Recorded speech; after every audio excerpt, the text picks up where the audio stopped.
السلام علیکم ناظرین۔ انڈونیشیا کے سولو شہر میں شیخ زاید جامع مسجد کا افتتاح، 10,000 نمازیوں کی گنجائش۔ انڈونیشیا کے صدر نے غیر معمولی یادگار کے لیے متحدہ عرب امارات کا شکریہ ادا کیا۔ تفصیلات میں جانے سے پہلے آپ سے چھوٹی سی ریکویسٹ ہے کہ آپ ہمارے چینل کو سبسکرائب کر دیں اور اس ویڈیو کو لائک کر دیں۔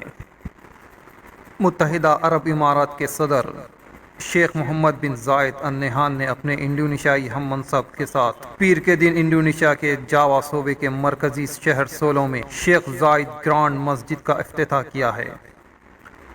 عرب نیوز کے مطابق یہ مسجد ابوظبی کی مشہور لینڈ مارک جیسی ہی ہے، جسے متحدہ عرب امارات کے صدر شیخ زاید بن سلطان ال نہیان سے منسوب کیا گیا ہے۔ امارات کی نیوز ایجنسی وام کے مطابق فن تعمیر میں کچھ اضافے کیے گئے ہیں۔ یو اے ای کی گرانڈ مسجد اور انڈونیشیا کی یہ مسجد کے درمیان فرق صرف یہ ہے کہ انڈونیشیائی مسجد کے ڈیزائن میں کچھ انڈونیشیائی ڈیزائن کو شامل کیا گیا ہے، اور ساتھ ہی ساتھ انڈونیشیائی مقامی تعمیری مواد کو مسجد کی تعمیر میں استعمال کیا گیا۔ اس کے علاوہ انڈونیشیائی مسجد یو اے ای مسجد کے بالکل مشابہ ہوگی۔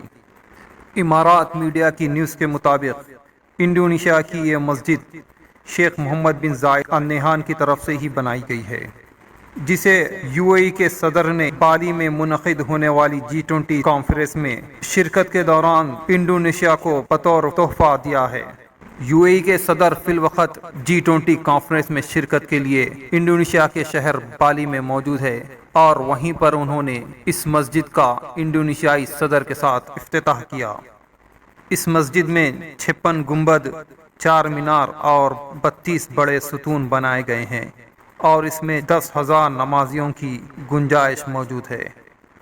محمد بن زاید نے ٹویٹ کیا کہ متحدہ عرب امارات کے بانی کے اعزاز میں ان سے منسوب مسجد ان کی امن اور خیر سگالی کی اقدار کی نمائندگی کرتی ہے، جو دونوں ممالک کے درمیان موجود ہمارے دیرینہ تعلقات کی عکاسی کرتی ہے۔ انڈونیشیا کے صدر نے کہا کہ سولو میں شیخ زاید گرانڈ مسجد کی عبادت کی جگہ اسلامی علوم کا مرکز اور مذہبی سیاحتی مقام کا مرکز بن جائے گی۔ انہوں نے غیر معمولی یادگار کے لیے یو اے ای کا شکریہ ادا کیا ہے اور دونوں ممالک کے درمیان گہرے تعلقات اور مشترکہ اقدار کی تعریف کی ہے۔ افتتاحی تقریب میں دونوں ممالک کے مندوبین اور اعلیٰ حکام نے شرکت کی۔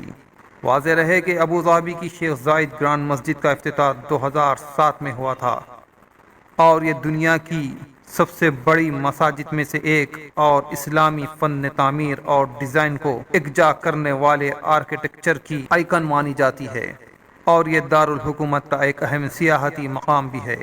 الامارات الیوم کے مطابق شیخ محمد بن زاید انڈونیشیائی صدر اور افتتاحی تقریب کے شرکاء نے عظیم الشان جامع مسجد میں 2 رکعت نماز ادا کی۔ انڈونیشیائی صدر نے اس موقع پر اماراتی صدر شیخ محمد بن زاید کا شکریہ ادا کرتے ہوئے کہا کہ مسجد کی تعمیر اور افتتاحی تقریب میں شمولیت دین اسلام کی رواداری کی روشن تصویر اجاگر کرنے میں معاون بنے گی۔ دونوں ملکوں کے دوستانہ رشتے قابل فخر ہے۔ شیخ محمد بن زاید نے کہا کہ شیخ زاید انڈونیشیا اور اس کے عوام سے ہمیشہ پیار کیا کرتے تھے، اور انہوں نے 1990 میں انڈونیشیا کا تاریخی دورہ بھی کیا تھا۔ دوستو، اس ویڈیو میں بس اتنا ہی۔ آپ کی کیا رائے ہے انڈونیشیا کی یہ بڑی جامع مسجد کے بارے میں؟ کامنٹ میں ہمیں ضرور بتائیں۔ ہمارے چینل کو سبسکرائب کریں اور اس ویڈیو کو لائک اور شیئر کریں۔